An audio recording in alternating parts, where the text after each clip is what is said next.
football has absolutely not played a game yet. Oh, football. I was talking about debate. Oh yeah. Oh yeah. I was No, talking... I'm coaching the team next weekend too. Yeah. Have a guest celebrity coach. Absolutely. Speaking of a guest celebrity, guess who we have today? Transition. Who do we have? Nobody else. It's just the two of us. And Alabaster. Sorry, apologies. Yeah. Alabaster, hello. You are also here. That's right. I'm here. Thank you. I feel very appreciated. And what is not he like an afterthought at all. What is he in the restaurant analogy? Since we have a menu, is he a hostess, a maitre d', a server? Is he the owner, manager?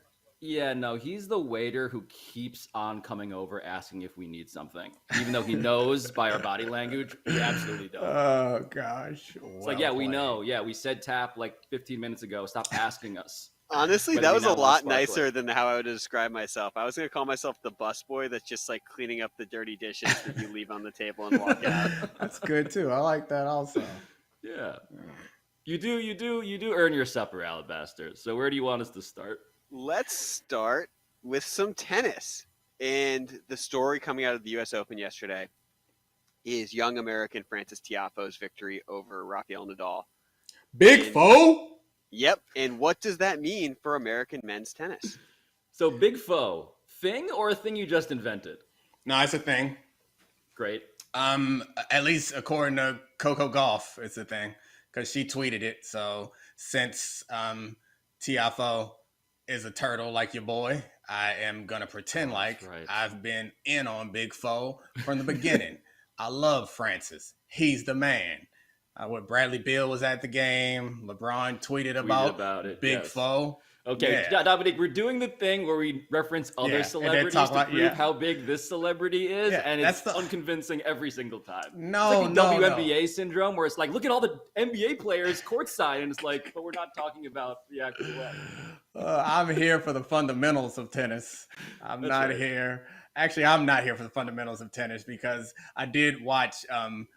Shamefully, I watched more of the Kyrgios match than I did of Big Foe, and Kyrgios be doing some weird stuff on the court, and I love it. I don't think I've ever seen a fake drop shot before. I love it. Okay. But anyway, Big Foe. I love a fake drop shot. I love a fake conversation about Frances Tiafoe. That's actually now about Nick Kyrgios. Big Foe. I'm just going to keep saying Big Foe to make up for the fact that I don't know much other than he was winning. He was awesome. He's a Terp. He cried afterwards. It was emotional. I loved every second of that. As I get older, like I might dive into this more later on, but you're getting like watching a movie on an airplane vibes when you watch sports now. Nah, see, no. It's just a little bit easier or a lot easier to cry. Yeah, it's a lot easier to cry. Movies don't make me cry. It's not real. Big Foe, though. That's real. So I did not cry, but I mean, Alabaster put down a card that should make the entire institution of American tennis cry, and we ignored it for that entire time. But this stat, Domonique, this is why this means something, okay? American men born after 1989 were 0-30 against Nadal, Federer, and Djokovic in Grand Slams. Until Big Foe. So until that happened, this was a desert that was utterly barren in ways that are embarrassing. So we can talk about Big Foe. Francis Big Foe, but that big picture idea is staggering. Well, Big Foe is a beautiful black drop of liquid in this horrible American desert, and I freaking love it. And what I love more is how Alabaster, who is a noted tennis junkie, I think your dad was great at tennis. Your brother played college tennis. Of course they were. Which is the same as talking about how LeBron tweeted Big Foe to give Foe his credentials. We talk about how Alabaster's family is really into tennis to give him credentials. But I bet he is sick right now because he has to listen to us yell ramblings about Big Foe while he has real tennis analysis. If are we talking about oil? Is that the metaphor you just tried to drop there before? I want to pass along a little bit of information that makes Frances Tiafoe so special, and I think the viewers will. Big Foe? Big Foe, his nickname. He's from College Park, Maryland. He is from a family. Sierra Leone, right? Yeah, from Sierra Leone. And his father helped build, as a construction worker, the JTCC, a massive tennis center in College Park. he worked so hard. He stayed on in a custodial role where Frances lived in the tennis center and took hand-me-down stuff and basically self-taught a lot of his strokes and worked at this amazing place. For He the is like podcast the audience, American Domonique is dream of crying. tennis. Yeah. But he's like the American dream of tennis. This is not like a you know, the traditional thing of a spoiled country club kid. Frances Tiafoe like grinded at this program and became the best American junior in a generation. He was number 2 in the world. He won high-level junior events at age 16 that Americans had never won before. And that's part of what makes his career so interesting, is that he turned pro with expectations of being the next great American tennis player at age 17. Yes. And a lot of that has taken longer than we thought.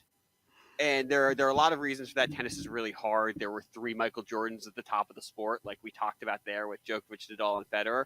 But also, you know, the weight of expectations, we expected these guys to be stars by the time they're 20. It took him till he's 24, but this is the biggest victory for American tennis since Andy Roddick won his Grand Slam 21 years ago.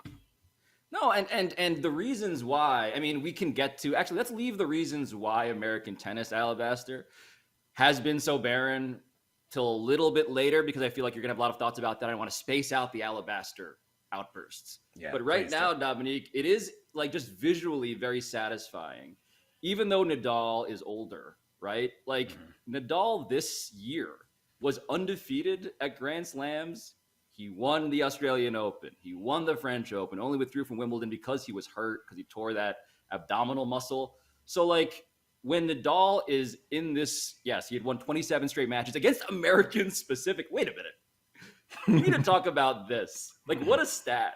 Like, we used to call Manny Pacquiao the Mexicutioner because he would defeat all of these Mexican boxers. Oh, Nadal man, is that doesn't seem problematic. It is very problematic, but also definitely a compliment. Nadal, absolutely a single one-man band, just like Revolution. Yeah. Americutioner? Americutioner. That doesn't quite hit the same. But so I know that Alabaster at some point wants us to project forward and talk about how this is all great for the future of American men's tennis. And I've come to really appreciate tennis through Serena more than anyone else. And so tennis is a game that is exclusive in many ways for people, is probably part of the reason why there aren't a lot of great American male tennis players. But it's a really simple game and a fun game to watch, where even if you don't understand the intricacies or the geometry of the court, you can turn it on. When it's a big match, it's one of those things, like boxing in a way. Football's not like that, where there are some games that you can't just like out of nowhere parachute in and appreciate. Football is one of those games. But tennis, if a big foe turns into some great American champion with that story behind him, that rags-to-riches American dream farce that only seems to happen every once in a while, if we can all latch onto that, then that'd be great and fun, and maybe it'll turn into that. But for now, let's just enjoy the tears of Big Foe with people doing speedy air guitars in the stands. It was a moment. But there was speaking of like speediness, this thing, I don't know, the windmill, I don't know exactly, the white man air guitar windmill move, a real power move. The idea is Larry Bird. That's why I think of it as a white move. Back to Bird with that, yeah, I guess Larry Bird did do that. Yeah, absolutely. I mean, I see that more than I see any Larry Bird highlight is Larry Bird doing the towel spin. But anyway, go ahead. Oh yeah, that's right. Just like snapping someone's buttock in a locker room. The idea of speediness, though, Nadal said this after the match, Alabaster, where Nadal was asked, like, well, what happened, dude? Like, you had been undefeated against Americans. You had not lost against anybody in Grand Slam matches this year. And he said, like, that guy is younger and faster than me. Like, tennis, Domonique, you mentioned how football and tennis have all of these differences in the analysis. And you're right. Like, I don't know if anyone's become like the Dan Orlovsky or like who's the guy explaining really complicated stuff. I don't know if that person exists. Yeah, tennis, I don't think so. Is simple to understand on the level though of like movement really is such an advantage. And when we talk about the big picture as to why American men have not been close to competitive at the highest levels of tennis for decades now, it does feel like you need guys who can move. You need guys who can play on different surfaces, certainly. There are arguments, Alabaster, that I'm curious to your opinions about. But the fact that this dude is a mover. I don't know. What's the word in tennis for somebody who actually can, like, I'm going to sound like an idiot describing what he does, but he moves real fast and gets to all these balls. He's explosive. The word I think you're looking for is an athlete. I think that he's a great athlete in tennis. I think it looks easy because I also am pretty explosive athletically. Thought I could go play tennis because I can get to every ball. And all I end up doing when I play against people who are good at tennis is getting a hell of a workout because I can get to all the balls, but hitting a winner is like about angle and arm speed and geometry, all these things that I think take time and also take some natural ability. It's sad that we don't have the infrastructure in the country because there are plenty of guys who weren't good enough to play cornerback in the NFL who are explosive. I love this pipeline that you're imagining. Athletically enough to find something else. Like, I think it's a real thing is that I think the assumption we make is that people make it as far as they can and we discount or make it as far as they deserve and we discount how much chance has to do with it. But like, I don't know. I made it to the NFL in part because I'm a good athlete, but also in part because of timing and circumstances and whatever, all the other things that go into it. They were looking for fast DBs, not big ones. And then as I'm leaving the league, everyone's looking for big DBs. Like it changes. So I think that matters also in tennis, except it goes down to a more like granular level there where it's just like, we got tennis courts, but we don't keep them and people don't have rackets. Have people, Alabaster, as the resident tennis nerd here, has there been a person who like tries to go to these failed cornerbacks and tells them it's too late. It's too late. You got to get to them before they're failed cornerbacks. You didn't have hands, but try to hold this racket. Well, you got to get to them before they fail cornerbacks. The problem is that like tennis requires a lot more hand-eye coordination than playing cornerback. So someone who fails coordination-wise at that level is going to fail. Like it's a unique sport. You have to have incredibly precise hand-eye along with being an explosive athlete. Baseball players, I don't know. Like the point isn't about being a cornerback. There's, like the movement in tennis is, pretty analogous to basketball in a lot of ways. Okay, well, failed basketball players. The point I'm making is not about where you would find these tennis athletes. Is that there probably are a lot of people who failed at other sports who would have succeeded in tennis if the walls were not there. And it's interesting that we have so many successful football players because it's expensive to play football. But when I was coming up, we had the infrastructure where you just shared equipment and you passed it down. I never had to buy a helmet or shoulder pads because we already had it there. It's something that we don't prioritize here, which feels like a really boring conversation. I'm sorry that I dragged us into it. No. It's there is one interesting big part about this, and it's like, it's not just an athleticism thing. It's a being technically sound thing, and it's like the thing is you can get a tennis racket and tennis balls and play tennis cheaply, but to get to this like incredibly high level, it requires coaching at this incredibly young age. And America has a lot of great tennis academies in Florida, Southern California, this one in College Park, Maryland. But ironically, it's also producing some of the best European players who come to these academies in the U.S. to play there. So it's like it's not just getting the right American athletes to do it. It's also technique. And this is like, before I bore the viewers to death, American players just serve and hit big forehands, and that's what's interesting about Tiafoe is he's not like a traditional American player. But you look at players from Spain and the rest of Europe who are, as you alluded to earlier, Pablo, all court players. And that has separated Americans from the top of tennis over the last 20 years. And then the third part is I think we need to give a little bit of credit to how special this era of tennis was. Having three guys like Nadal, Federer, and Djokovic, their gap was so enormous. It really disallowed everyone from winning. It's like if there had been three Serena Williamses, there wouldn't have been breakthroughs. Because, you'd have to beat two of them to win a tournament. And that's what every other man and American man has faced over the last 20 years. So it'll be interesting to see if people adjust and there's an era of like correction. We need to be good enough to beat these all court guys from Europe. Right. So does it feel though like we have the last question I have, Domonique and Alabaster here is like, does it feel like this is a turning point or does this feel like a great story, right? Because the other way to inspire people to come into this pipeline is to have a transcendent star that you look like. Yeah, right? I mean, I think this you is can. who this could be in theory if it's not too late at age 24. You can look at the women's tennis, American women's tennis, and it's clear that there were a couple of role models that influenced a lot of the best women in tennis in American tennis right now. I don't know that Coco being among them, and Sloane, and I mean, I guess Osaka too, even though she's Japanese, had a lot of American influence. So, I mean, it could be the case, but like, I feel bad. We've celebrated Frances Tiafoe, and I think we have not celebrated him enough, and we're going to move on anyway. However, I would feel even worse if we then put this pressure on him. It's like, you got to keep doing this. Like, can we enjoy this moment a little bit? And we'll get excited for the next Grand Slam, and hopefully, well, he's still in this one. Maybe he'll win this one. And hopefully he can play well in the next ones, and then we can talk about all this other stuff. But I don't know. So what you're saying is that we should be... effect. We thought we were going to get a lot of black golfers. Exactly. 0 after Tiger. But what you're saying at the end here is that we should be treating Big Foe more like a big friend.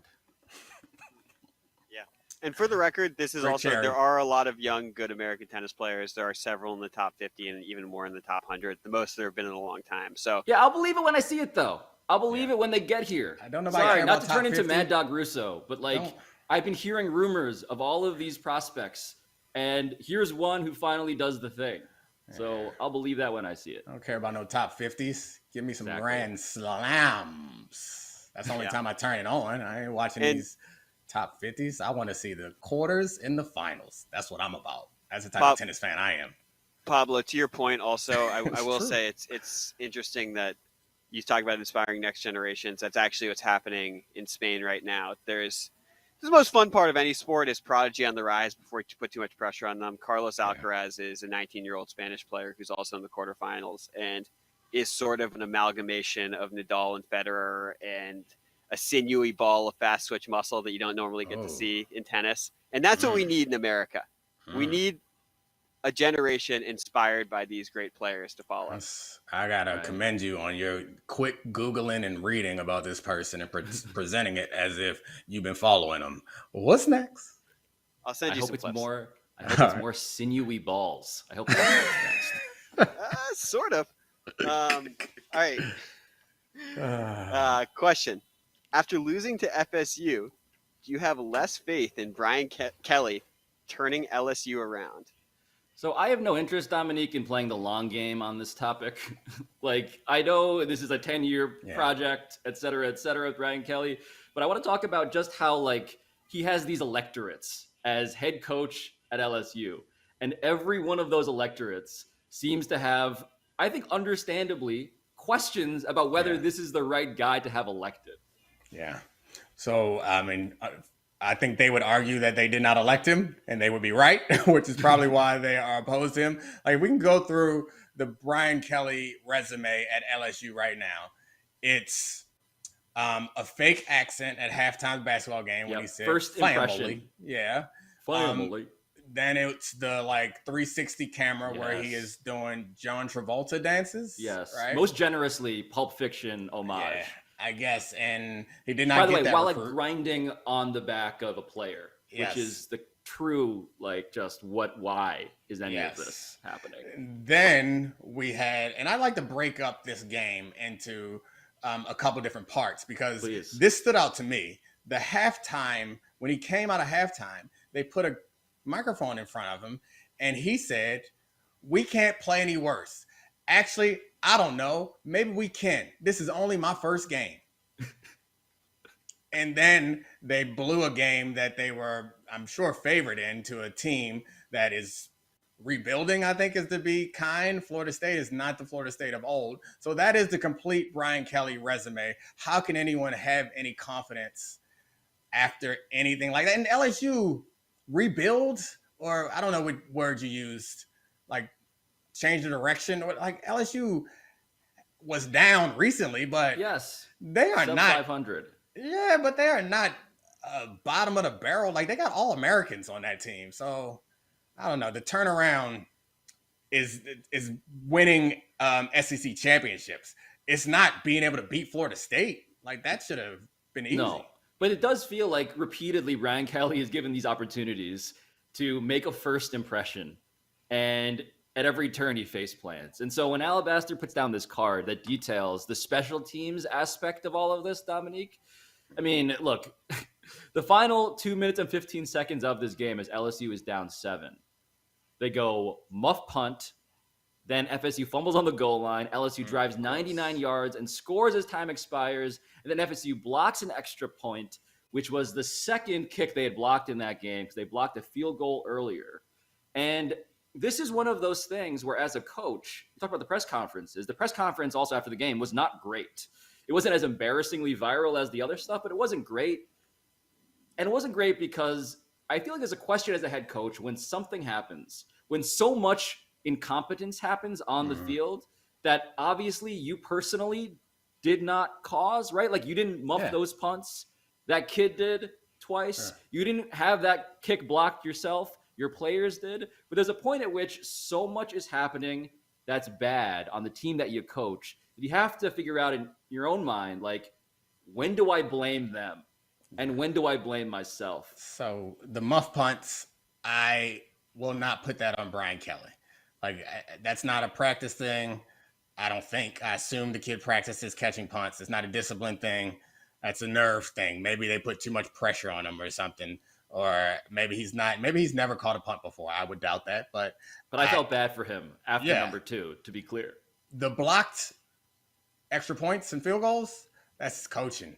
Like, those are not supposed to get blocked. Explain that. Well, I mean, it's you practice these several times a week. It's about timing, getting it off in time, getting it at the right height. It's about taking away the inside gap when everyone else forcing them to go around the long way. They didn't either. Like, it took them longer than they should have to get it off. The trajectory was not high, and somebody lost on their inside gap. Like, that to me is coaching, at least on the final extra point. So, like, that's on them. So I don't know how, and the game shouldn't have been that close.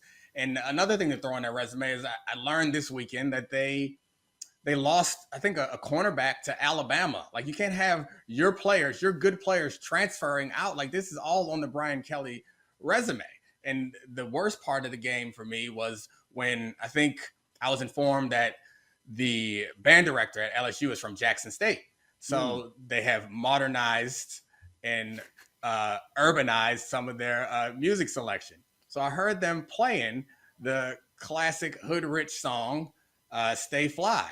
And then I realized that it's perfect for them because they have all-American receivers, yet they cannot get off a field goal. Like, it seems like they have focused on the wrong things. Let's get the rent paid. Let's get some gas in that tank before you start buying Gator boots and pimped out Gucci suits. Brian Kelly.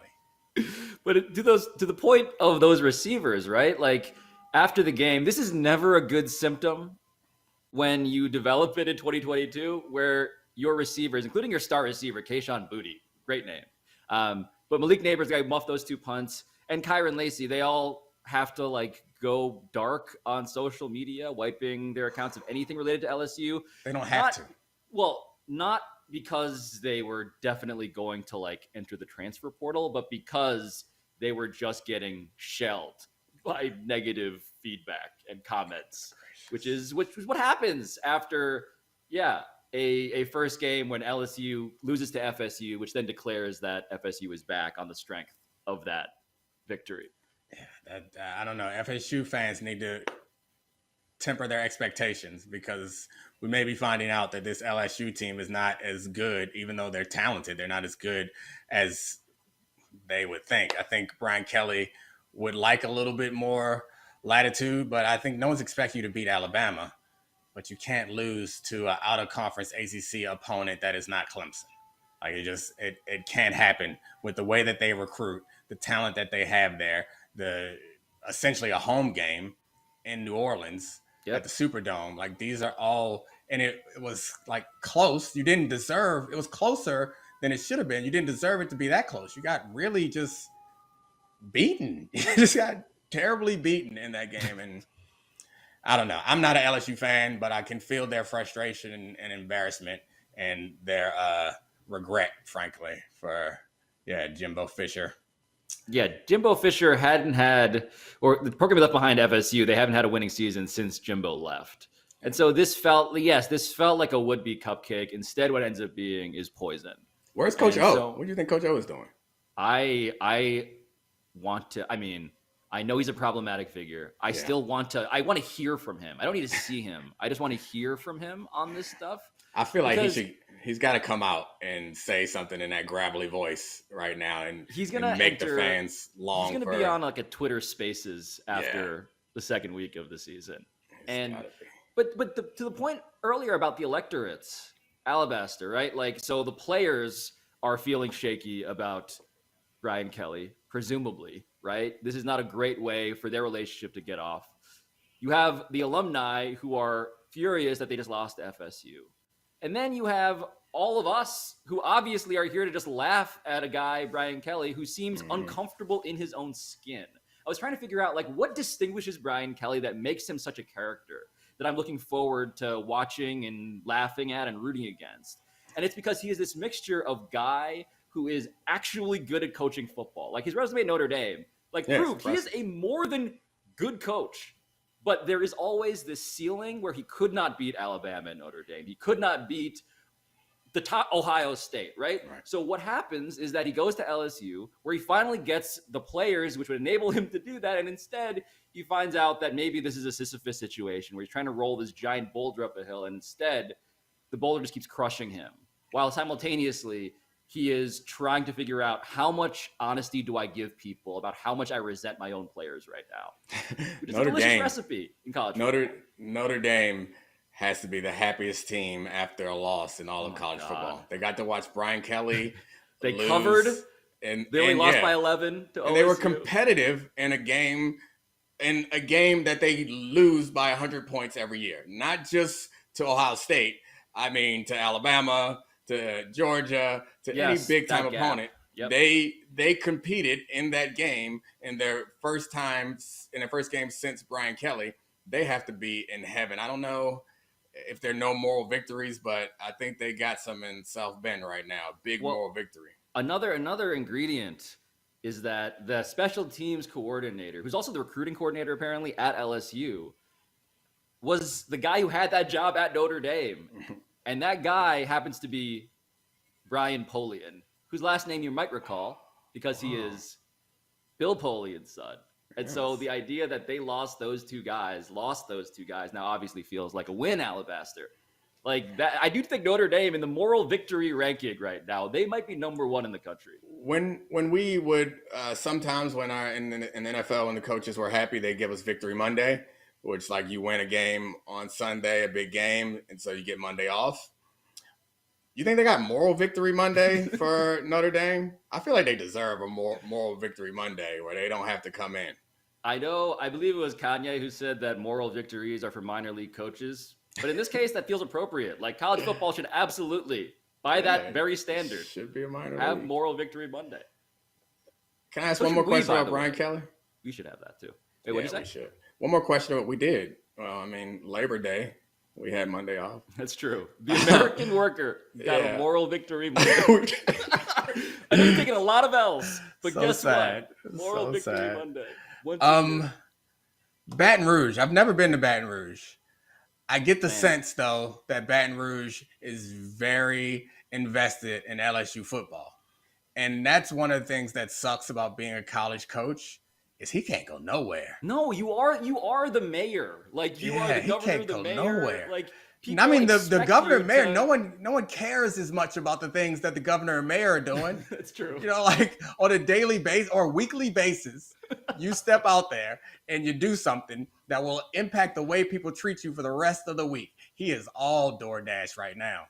Man, I love the idea, though, because you mentioned Coach O before. Coach O is famous for going viral because he's like jogging sweatily, shirtless through town, even as like the team is struggling because he has built that kind of town gown dynamic. Yeah. I do want Brian Kelly to just increasingly try to like talented Mr. Ripley at Orgeron. Just like lean all the way in, man. You already started with his weird accent. Like just try to do the things that made him so popular and fail at every single possible turn. All right, what you got? All right, next topic. We get the All right, picture, guys, Alabaster. we're just gonna do one more. We're gonna skip Serena, who is already waffling about retirement, which could be fun to watch. But we're gonna go on to she's Tom gonna be Brady. a boxer for the rest of her life. By the way, just like popping up, gonna be sad, but nonetheless, we'll watch. Yep. Okay. What are the chances Tom Brady showing his O-line every time an analyst says they suck and can't do anything is going to make them better? We have a clip. I've showed it to him and used it as motivation. Every time someone says they suck and they can't do anything, I try to show it to them and say, this is what they're all saying about you. What do you guys think? What are you going to do about it? Man. Domonique, I feel like the way to answer this question, of course, is to delve into our own personal psychologies. So I know if I were to try and motivate you, like I've learned this, like I need to figure out when I cannot convince you that you are better than you are, and to address you on the level that will make me seem least like a liar. Right? See, you could have just saved all of those words. Just be honest. That's it. Just be honest. And I think Tom Brady is making a mistake assuming that everyone is built like him or everyone is built in a way that they are fueled by that.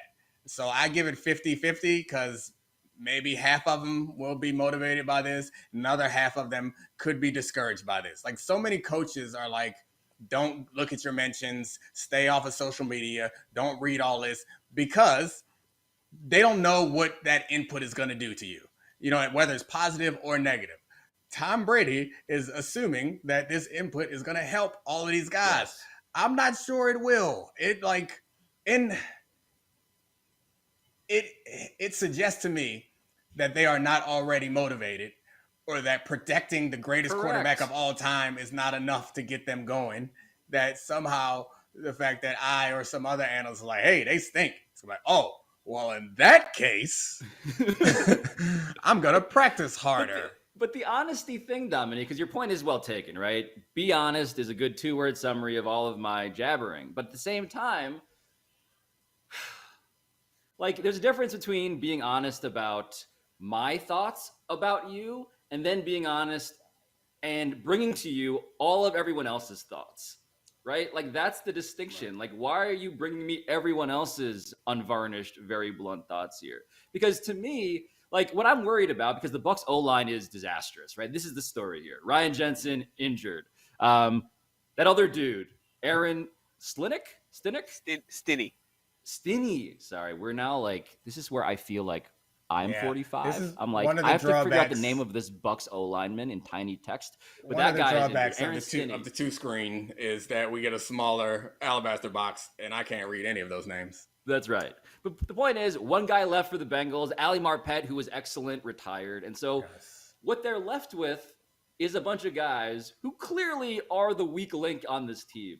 And so motivationally speaking, Dominique, like, I don't know if honesty is the best policy, because I feel like the most upside here is to try and just make them feel like they have something in them that they actually don't have. Okay, so honesty is always the best policy, and you do not have to do a complete brain dump. Like if somebody has on a shirt that you don't like, you don't need to go volunteer the opinion that you don't like their shirt. So if one of these linemen is just walking through the hallway, you don't need to go over and say, hey, you suck. Like I feel like being honest with them about what they need to work on and how they can get better at it. Hey, you suck, says BucksFan941 on Twitter. Oh yeah. And so that to me, it is in direct conflict with one of the big myths around a lot of big time athletes is I don't care what people say about me. Right. If you don't care what people say about you, why are you gathering up all these clips? Like you obviously care what people say about you. And if you are trying to build an athlete who does not care what people say about them, you probably should not gather up these clips as if they have some value and lay them in front of them. My response, if I were Tom Brady, which I'm not, would be, who cares? Like, I don't need to say this on a podcast. If people are asking me about my O-line, wait a minute. We ain't played a game yet. You watch. That's it. And if you want to criticize us after we played poorly, my response will be, we are going to work on that and we are going to get better. I trust my guys. Not showing them a bunch of garbage from people that they presumably don't respect. Well, speaking of garbage from someone we don't respect, Alabaster has a thought. No, I respect you. That's right. I would just like to note as we close the show about athletes who claim to not care about what other people think. Kevin Durant is on Twitter right now just frying trolls. And his most recent tweet made me laugh. He quote tweeted someone about this and said, "I'm peacefully tweeting as I stab my plate full of scrambled eggs." And I just think that's the perfect athlete experience. I love that. Man. Kevin Durant is the best. So I guess I'll go 0%. Yeah. Because they're not good. And it's not going to help. Yeah, that is very interesting. The idea that you think that if someone who's been playing football their whole life is as good as they can be at football, presumably, is not quite as good as they can be because they have not read enough negative clips about themselves. But it's a version of bootstraps theory, Domonique. It worked for him. And therefore it should work for you. I actually don't think it did work for him. Like, I don't know. I wasn't there with him, but I don't believe that Tom Brady became great because people doubted him. I think Tom Brady became great, and then he decided to dunk on all the people who doubted them. There's a perfect confluence of events that allowed him to win win a couple Super Bowls before he was like really, really great. Then he also developed into being really, really great, won some more Super Bowls, prolonged his career miraculously, and continued to win Super Bowls. And now he can dunk on everybody. He was not sitting behind Drew Bledsoe like, you know what? I just don't believe that. Wow. They said misunderstanding of his own psychology. They said my forehead would have wrinkles at age 45. Guess what? Science. Alabaster. See ya, Adam. Wow. That's a show. That's a show. With like we a nipped microscope? And tucked our way to the end here. Is there a microscope strong enough to see an atom, like an actual atom? Not like, have you ever actually seen a picture of an atom, or you just see like that like animation of an atom? I can barely see the word goodbye on this screen, let alone subatomic particles.